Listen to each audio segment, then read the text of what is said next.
क्या आपको पता है हम इंसान 1400 सालों तक बस यही सोचते रहे कि पृथ्वी जो है ब्रह्मांड के केंद्र में है और सारे ग्रह उसके चक्कर लगा रहे हैं। सच है भाई, मान लो ऐसा 1400 सालों तक इंसानों ने सोचा, लेकिन 1400 साल बाद एक ऐसा इंसान आया जिसने ये सारे कॉन्सेप्ट क्लियर कर दिए, खत्म कर दिए भाई। ठीक है, कौन है वो, हम सब बात करेंगे। फ्रेंड्स, मैं हूं राहुल और आप देख रहे हैं मिशन कंपटीशन।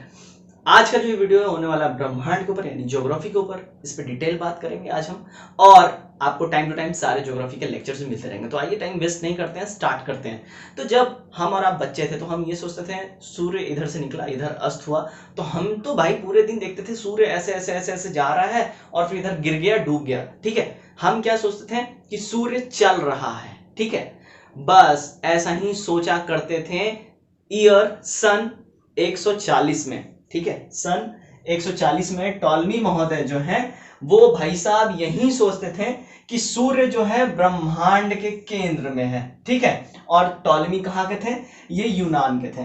ठीक है, टॉलमी 140 में इन्होंने क्या कॉन्सेप्ट दिया कि सूर्य जो है ब्रह्मांड के केंद्र में है और बाकी सारी ग्रह इसके चक्कर लगाते हैं। 1400 सालों तक सारे लोगों ने यही माना। फिर जाके भाई साहब आए 1543 में आए कोपरनिकस, ये थे पोलैंड के। ठीक है, और इन्होंने बोला नहीं नहीं नहीं भाई, ऐसा कुछ नहीं है, ऐसा कुछ भी नहीं है। टॉलमी को जो है ना कुछ ज्ञान ही नहीं है, बेवकूफ सा इंसान है, इसने गलत कॉन्सेप्ट दे दिया। ठीक है, इसने गलत कॉन्सेप्ट दे दिया सीधा।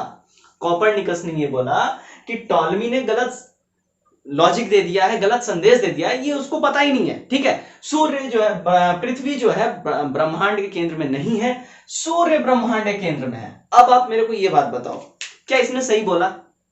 इसने क्या ये सही बोला? सच में क्या सूर्य ब्रह्मांड के केंद्र में है? नहीं है ना।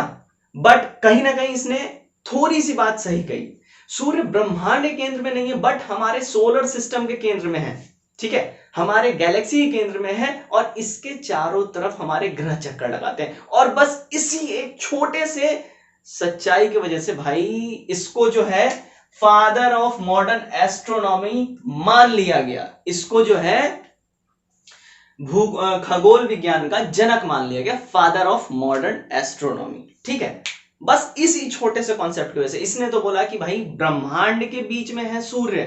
ठीक है, और उसके चारों तरफ जितने भी आकाशीय पिंड हैं, जितने भी ग्रह हैं ब्रह्मांड में, जितने भी एबीसीडी, सब उसके आगे पीछे घूमते हैं। लेकिन ये 100% गलत नहीं था इसके हिसाब से। तो भाई गैलेक्सी मतलब हमारा जो गैलेक्सी है, ठीक है, हमारा जो गैलेक्सी है उस गैलेक्सी के बीच में तो सूर्य है ही, यूनिवर्स में नहीं है, गैलेक्सी के बीच में तो है। तो उस वजह से बस इसको फादर ऑफ मॉडर्न एस्ट्रोनॉमी मान लिया गया। चलिए, अब हुआ ये कि देखो, इसने भी टॉलमी ने ही बोला कि पृथ्वी जो ब्रह्मांड के केंद्र में है, बाकी सारे ग्रह इसके चक्कर लगाते हैं। इसने बोला कि सूर्य ब्रह्मांड के केंद्र में है, बाकी सारे ग्रह चक्कर लगाते हैं। भाई चक्कर लगाने वाला कॉन्सेप्ट सभी दे रहे हैं, सब बोल रहे हैं चक्कर लगा रहे हैं। भाई चक्कर लगाना तो होता ही है, ऐसे ऐसे ऐसे भी मैं घूम गया चक्कर लग गया। ठीक है, ऐसे भी घूम गया, ऐसे ऐसे भी घूम गया चक्कर लग गया। ठीक है, मतलब ऐसे ऐसे ऐसे स्क्वायर शेप में घूम गया चक्कर लग गया। लेकिन किसी ने ये नहीं बताया कि घूमते कैसे हैं। सबने ये बोला कि चलो ठीक है, बीच में जो है एक पिंड है जिसका नाम है सन,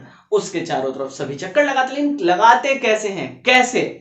तो ये जो है सबसे पहला जो है 16वीं सदी के अंत में जोहान केपलर ने इसने भी यही माना कि ब्रह्मांड, ठीक है, ब्रह्मांड के बीचों बीच है सूर्य, उसके चारों तरफ सारे पिंड चक्कर लगाते हैं। लेकिन इसने डिफरेंस क्या बताई जिस वजह से इसका नाम आज हम पढ़ते हैं, हमको पढ़ना पड़ता है भाई।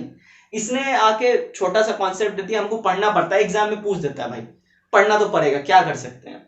तो इसने क्या बताया, इसने बता ये दिया कि सारे जो ग्रह है ना वो ऑर्बिट में एक फिक्स्ड पाथ में, एक फिक्स्ड जगह पे, एक फिक्स्ड सर्कुलर मोशन में घूमते हैं। तो इसने बस क्या बताया कि इसने बताया कि ऑर्बिट, यानी केपलर ने ग्रहीय कक्षाओं की खोज की, और ये केपलर भाई साहब थे ब्रिटेन के।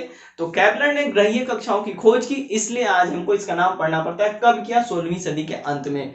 ये क्वेश्चन भी आया हुआ है कि ग्रहीय कक्षाओं की खोज किसने की थी? तो जोहान केपलर ने। ठीक है, अब बात यहां यह है कि इतना तक, यानी कि 1543 तक और 16वीं सदी के अंत तक जब जोहान केपलर ने ऑर्बिट की खोज की, ग्रहीय कक्षाओं की खोज की, तब तक कोई भी इंस्ट्रूमेंट नहीं विकसित हुआ था जिससे कि जो एस्ट्रोनॉमी में और खगोल विज्ञान में आप कुछ भयानक कर सको, कुछ भी ऐसा नहीं हुआ था। फिर जाके 1498 में कतुबनुमा यानी कि कंपास, कतुबनुमा यानी कंपास की खोज हुई। किसकी खोज हुई? कंपास की, ठीक है। और इसी के खोज के वजह से जो है भारत की खोज हो पाई, ठीक है। अंग्रेज, फ्रांसीसी, डच, मतलब वो लोग तो पहले आ गए थे, बट जब अंग्रेजों ने भारत आए, जब अंग्रेज भारत आए तो कंपास की मदद से भारत ये लोग आए थे 498 में, ठीक है। भारत की खोज कंपास हुई। अब देखिए, अब जो है, अब तक जितने कॉन्सेप्ट आपने सुने सारे के सारे अब ध्वस्त होने वाले, सारे खत्म होने वाले हैं। 1805 में, 1805 में विलियम हर्सले नाम का एक क्या एस्ट्रोनॉमर आया, ठीक है, खगोल विज्ञान, खगोलविदा आया, जो कि ब्रिटेन का था। इसने सबसे पहले दूरबीन की खोज की भाई, ठीक है। और विलियम हर्सले, ये नाम आप याद रख लो, बहुत इंपॉर्टेंट नाम है, क्योंकि इसने एक ग्रह की भी खोज की है। यूरेनस ग्रह की खोज विलियम हर्सले ने की है, ठीक है। तो विलियम हर्सले ने यूरेनस ग्रह की खोज की और इसने दूरबीन का प्रयोग किया, और दूरबीन का प्रयोग करके इसने क्या बताया? इसने ये बताया कि सूर्य आकाशगंगा का एक अंश है। ये सारा कॉन्सेप्ट खत्म कर दिया, जो पहले कॉन्सेप्ट था सब खत्म कर दिया। इसने सीधा बोला कि सूर्य जो है आकाशगंगा का एक अंश है, और ब्रह्मांड जो है आकाशगंगाओं का समूह है। करोड़ों आकाशगंगा मिलकर ब्रह्मांड बने हैं, ठीक है। ये कैसे बता पाया? इसने दूरबीन का इस्तेमाल किया, इसने गैजेट का इस्तेमाल किया, तब जाके ये चीज बता पाया, ठीक है। फिर 1920 में एडविन हबल, ठीक है, ये अमेरिका के थे, इन्होंने हबल दूरदर्शी का इन्होंने इजाद किया, इन्होंने इसका डिस्कवरी किया, हबल दूरदर्शी इन्होंने बनाया। और फिर ये ब्रह्मांड बढ़ रहा है, ये कॉन्सेप्ट किसने दिया? एडविन हबल ने दिया। 1920 में एडविन हबल ने ये कॉन्सेप्ट दिया, इन्होंने बताया ब्रह्मांड बढ़ रहा है। ब्रह्मांड बढ़ रहा है मतलब क्या? जो हमारे गैलेक्सीज हैं वो अपने आप को एक्सपैंड कर रहे हैं, ये बढ़ रहे हैं। तो एक गैलेक्सीज बढ़ रहा है मतलब ब्रह्मांड बढ़ रहा है। और फिर इन्होंने ये बताया ब्रह्मांड अनंत है, ब्रह्मांड का कोई अंत नहीं है। ये किसने बताया? एडविन हबल ने बताया, अमेरिका के 1920 में, ठीक है।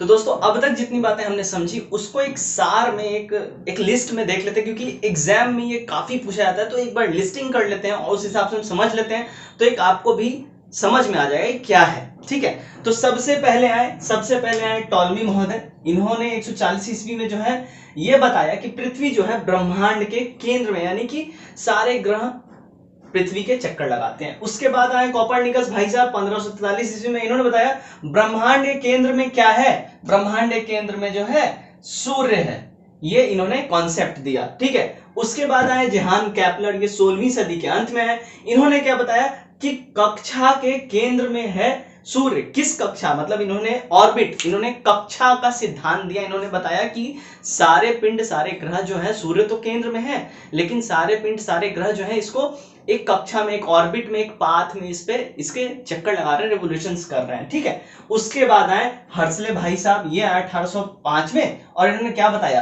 कि जो है ना, कि ऐसा कुछ भी नहीं है कि सूर्य जो है ब्रह्मांड के बीच में, ऐसा कुछ भी नहीं है। सीधा सीधा बात इन्होंने बताया, आकाश गंगाओं का समूह है, आकाश गंगाओं का समूह है ब्रह्मांड, और एक दो नहीं, अरबों खरबों आकाश गंगाओं का समूह है, यानी कि ब्रह्मांड का कोई केंद्र ही नहीं है। तो सूर्य केंद्र में कैसे होगा? ये कॉन्सेप्ट किसने दिया?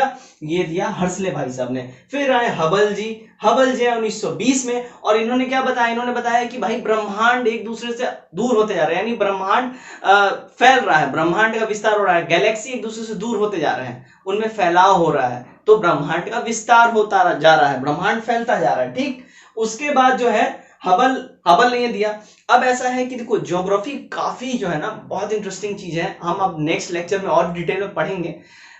आपको वैसे मैं एक फैक्ट बात बता दूं कि हमारा कोई आम स्पीड नहीं है। हमारा जो स्पीड है, हम जो है 1610 किलोमीटर की स्पीड से हम पर आवर घूम रहे हैं, और जो हमारा अर्थ है वो 1,00,000 7,160 किलोमीटर, 1,07,160 किलोमीटर की स्पीड से ये सूर्य का चक्कर लगा रहा है। तो हमारा कोई मामूली स्पीड नहीं है। अगर आप 50 किलोमीटर 60 किलोमीटर की स्पीड से अगर जा रहे हो और सडन ब्रेक मारो ना, तो आप उड़ जाते हो। कहाँ जाते हो वो पता नहीं, बट क्या क्या फूटता है वो आपको भी नहीं पता। वो तो हॉस्पिटल में आग खुलेगा ना, फिर पता चलेगा भैया यहाँ पट्टी है, यहाँ पट्टी है, ये टांग टूट गया, हॉस्पिटल में पता चलता है, उस समय तो पता नहीं चलता।